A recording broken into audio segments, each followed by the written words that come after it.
Good day everyone, especially to you ma'am. Today we were discussing this topic about as the gravity of offense. There are two types of offense, gravity of offense rather. First, habitual criminals. These are those two who, within a period of 10 years from the date of his release or last conviction of the same crimes, whether serious or less serious, is found guilty of any of as they said crimes as third time offender. Second is recidivist criminals are those who at the time of his trial of one crime shall have been previously convicted by the final judgment of any other another crime under the same title of the revised penal code. And now we were going to discuss this also.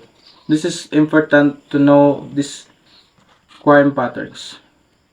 I said crime patterns. In analyzing crimes, it is noteworthy to examine researching crime patterns to understand the nature of crime. One of the best ways to determine crime pattern is to analyze crime statistics. This time, statistics will show when certain crimes are at peak and when at its lowest.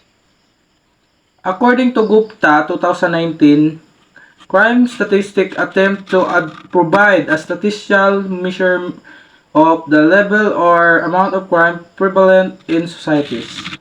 These are many forms of measuring crime including household surveys or checking hospital or insurance record, but the term crime statistics usually refers to figures compiled by the police and similar law enforcement agencies. There are 5 crime patterns. Now let's discuss age of crime. Age is consideration to crime since most adult offenders have a long history of juvenile delinquency. As emphasized by Siegel 2019, there is general agreement that age is inversely related to criminality.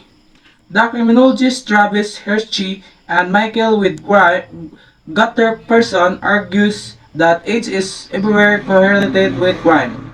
Its effect on crime do not depend on other demographics correlates of crime, regardless of economic status, martial status, race, sex, and other factors. Younger people commit crime more often than older people, and this relationship has been stable across time.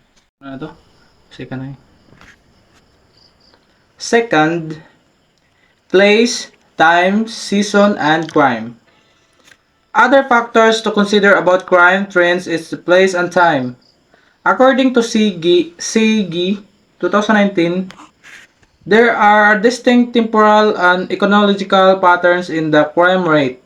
Metropolitan areas are more crime-prone than suburban or rural areas, but even in large cities, not all areas and neighborhoods have been similar crime rate. These concentrated areas may contain ecological features such as housing projects that experience a disproportionate share of crime incidents. However, moreover rather, there are seasonal crime patterns. Crime rates are highest during the warm summer months due to influx of teenagers out of school and more opportunity.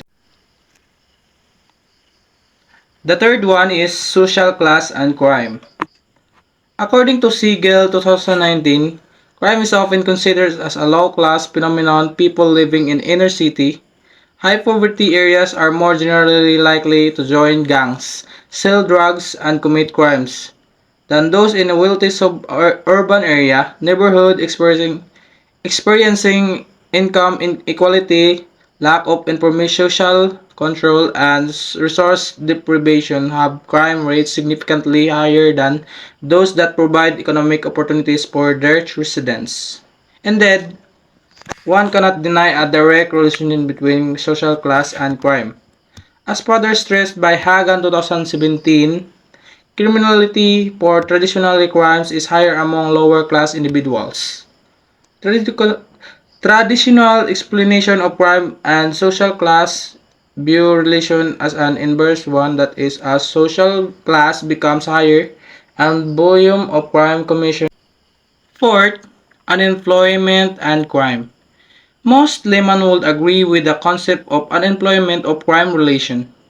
As stated by Siegel 2019, it stands to reason that crime rates correlate with unemployment rates, peaking during tough economic times when people are out of work and money is tight. Unemployed people may feel frustrated and discouraged, leading not only to an increase in property crime but also aggression of violence. Research has linked unemployment rates as higher crime rates, especially when the government does not provide sufficient economic support such as welfare. At last, gender and crime. In the study of criminology, one can notice that males are more inclined to criminal activities than female offenders. As stressed by Hagan 2017, of all the demographic variables, gender is the best predictors of criminality. Most persons arrested are males. The male crime rate exceeds that of females universally, in all nations, in all communities, among all age groups, and in all periods of history for which statistics are available. According to Siegel 2019, male crime rates are much higher than those of females. However, even though gender difference in crime rate have persisted over time, there seems little questions that females are now involved in many serious criminal activities. And between male and female offenders, female arrest rates have actually increased for serious property crimes during the past decades, while male crime rates have undergone in decline during this same time frame. That's all.